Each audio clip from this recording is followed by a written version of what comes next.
Hey everyone, as many of you know, I've been a big fan of Sony's 200 to 600 millimeter telephoto lens for years.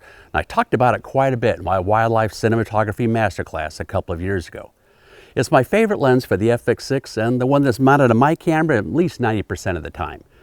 The image quality is excellent and the autofocus performance is fantastic. But this is not the 200 to 600.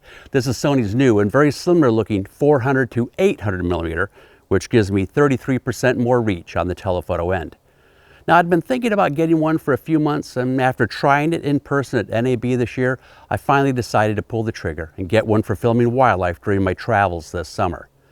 It arrived just a couple of days before I left Florida last month for the season, so I only had time for a single evening shoot to put it through its paces and see what it could do. I don't think I've ever talked about this in one of my videos before, but one of my favorite things to do is to go to an outdoor location and shoot for a couple of hours without ever moving the tripod. Once I choose a spot, I cannot move. I find it to be a very challenging and rewarding way to become a better shooter because it forces me to become more aware of my surroundings and hopefully discover shots I might have missed if I were constantly moving around. And that's my idea of a very enjoyable evening outdoors. Now, this week, I finally had time to bring the footage into post and see what I captured during the 3 hours I was shooting before it got too dark to continue. As you'll see, I lucked out with the sunset and clouds, although I did get rained on.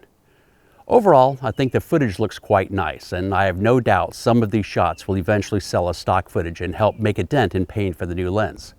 So, if you're interested, here's some demo footage shot with my FX6 and Sony's new 400 to 800 millimeter lens at one location and in about 3 hours. Thanks for watching. And if you want to see more of these kinds of videos, let me know in the comments.